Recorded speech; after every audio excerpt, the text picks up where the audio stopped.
माझे नाव अण्णासाहेब बाबूराव चव्हाण, राहणार बाबुर्डी शिर्के, तालुका श्रीगोंदा, जिल्हा अहिल्यानगर।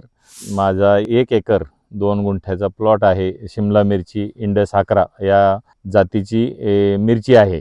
लागवड 28 जानेवारी 2026 रोजी केलेली असून 3 वेळा ड्रिंचिंग केलेली आहे आणि खतं सोडलेली आहेत।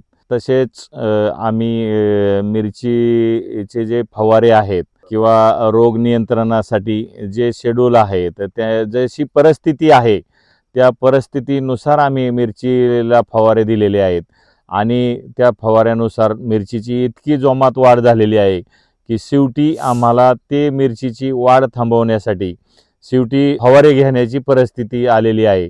तरी अशा पद्धतीने शिमला मिरचीची योग्य निगा राखून व्यवस्थित वाढ झालेली आहे। सदर मिरचीचं कामकाज मी आणि माझा मुलगा, माझी मिसेस असे सर्वजण एकत्र येऊन पाहतो आणि मी सर्व्हिसला असल्यामुळे मुलगा आणि मिसेस जास्त लक्ष देतात आणि सुट्टीच्या दिवशी मी देखील मिरचीवर येऊन पूर्णपणे कुठे थ्रिप्स वगैरे आहे का, कुठं मोडतोड झालेली आहे का, मिरचीवर काय प्रॉब्लेम येत आहे का, याबाबत सर्व माहिती मिरचीची घेतलेली आहे।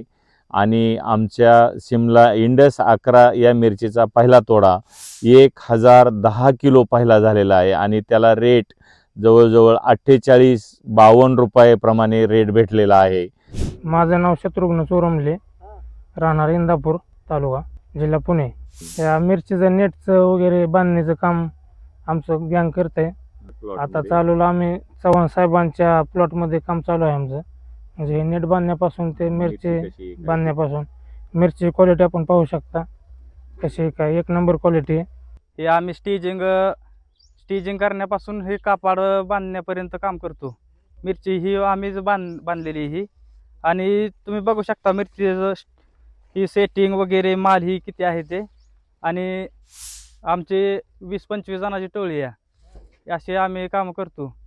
हा तुम्ही माल बघू शकता, अशी क्वालिटी ही चकाकदारपणा आणि साईज ही ओके मध्ये आहे।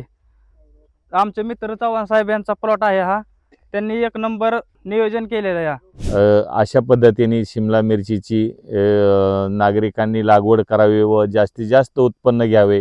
वेगवेगळे पिकाकडे वळणं हे गरजेचं आहे।